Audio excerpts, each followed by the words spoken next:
Hello दोस्तों, इस channel help PP में आप सभी का स्वागत है। दोस्तों, आप सभी के लिए डेली हम एडिटोरियल डिक्टेशन की जो सीरीज चलाई है उसमें आज हम डिक्टेशन बात करेंगे 100 शब्द प्रति मिनट की गति से। अगर आपको हमारे चैनल के प्रयास अच्छे लग रहे हैं, अगर आपको हमारा चैनल अच्छा लग रहा है, अगर हमारे चैनल में नए हैं तो प्लीज़ चैनल को सब्सक्राइब जरूर करिएगा और बेल आइकन को दबाना मत भूलिएगा। चलिए स्टार्ट करते हैं आज का डिक्टेशन, जिसे हम स्टार्ट करेंगे ठीक 3 सेकंड के बाद। Ready start. केंद्र सरकार ने कोरोना के दौर में भारतीय अर्थव्यवस्था को बल देने की जो व्यापक पहल की है उसका न केवल स्वागत बल्कि पूरी तरह से क्रियान्वयन भी होना चाहिए। प्रधानमंत्री ने मंगलवार को अपने उद्बोधन में लॉकडाउन बढ़ाने और साथ ही देश को एक नया संकल्प देने का जो प्रयास किया था उसी की रोशनी में वित्त मंत्री निर्मला सीतारमण की आर्थिक घोषणाओं को देखना चाहिए।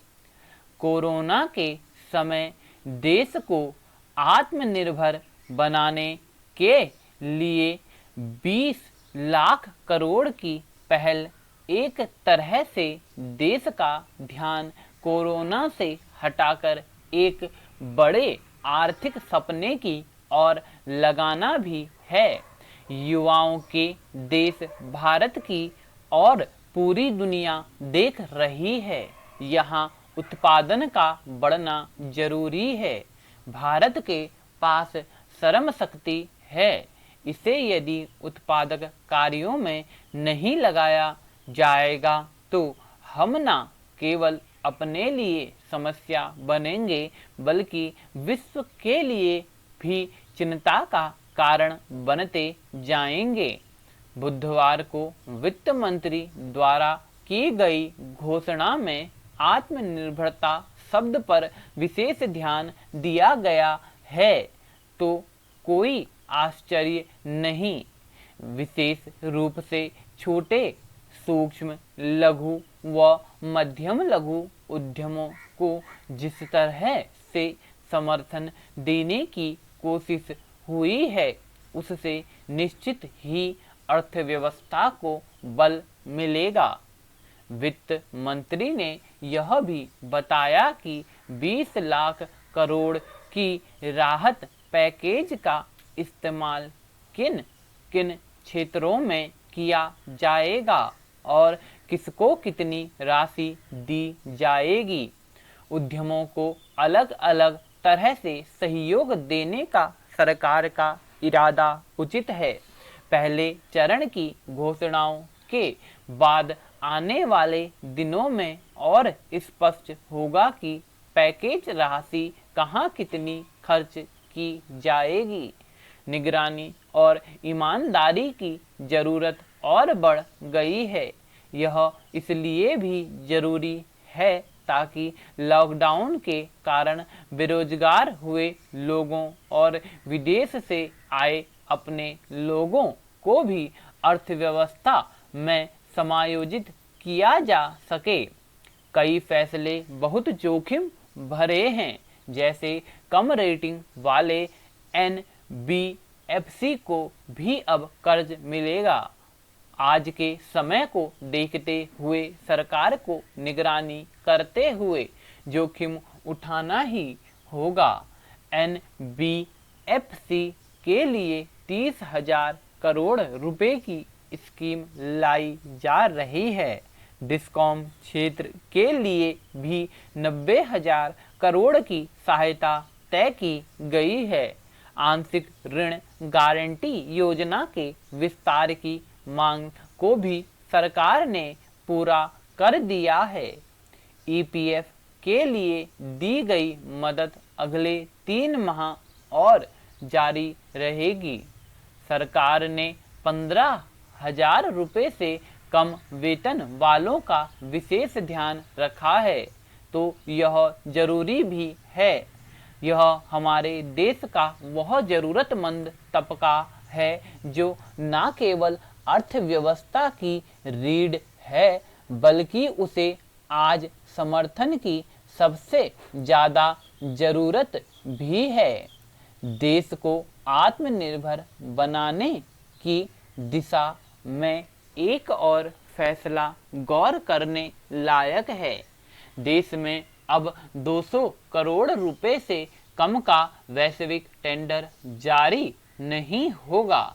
इससे देश की छोटी कंपनियों को लाभ होगा, आत्मनिर्भरता को बल मिलेगा, छोटी कंपनियों को कर चुकाने में रियायत और ऋण लेने में भी सुविधा मिलेगी। एमएसएमई की बदली हुई परिभाषा समय की मांग थी। कारोबार विस्तार के लिए 10,000 करोड़ रुपए का कोष सरकार ने रखा है। एमएसएमई को 3 लाख करोड़ का कर्ज बिना गारंटी मिलेगा। बहरहाल इन तमाम घोषणाओं के बीच कोरोना का तनाव सबसे भारी है। जब पूरी सावधानी से लॉकडाउन खोला जाएगा तभी हम राहत और आत्मनिर्भरता की ओर बढ़ना शुरू करेंगे। प्रधानमंत्री की ओर से घोषित 20 लाख करोड़ रुपए के आर्थिक पैकेज के पहले चरण का जो विवरण वित्त मंत्री निर्मला सीतारमण ने पेश किया उसके हिसाब से करीब 6 लाख करोड़ रुपए की राहत का रास्ता साफ हुआ।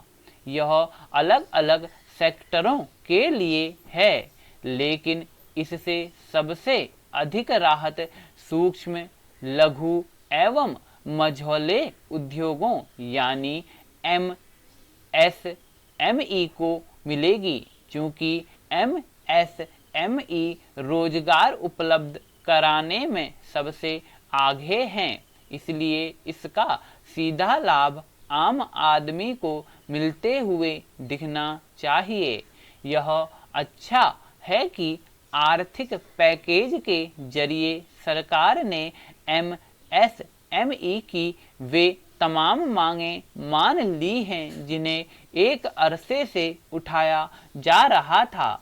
एक बड़ी मांग यह थी कि एमएसएमई को नए सिरे से परिभाषित किया जाए। आखिरकार ऐसा कर दिया गया।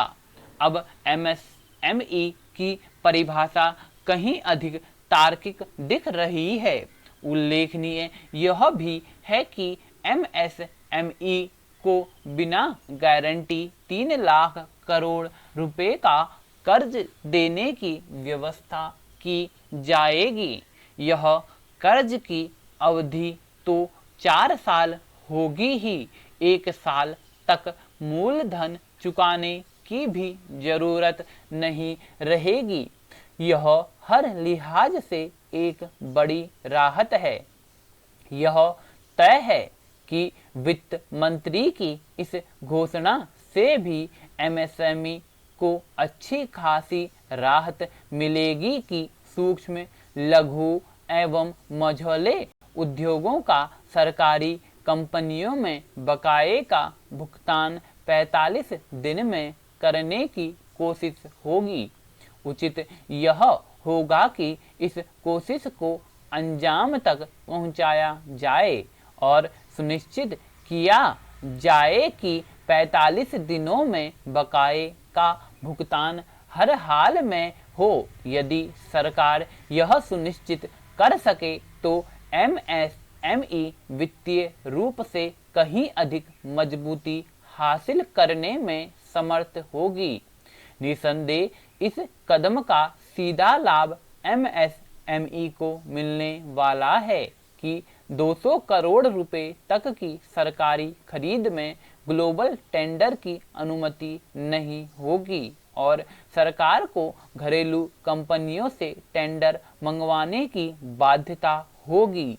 इससे केवल छोटे उद्योगों को लाभ मिलने के साथ ही लोकल उत्पाद खरीदने की मुहिम को बल मिलेगा। इस मुहिम को बल मिले और देश आत्मनिर्भर बने, इसके लिए MSME को भी अपने उत्पादों की गुणवत्ता पर विशेष ध्यान देना होगा।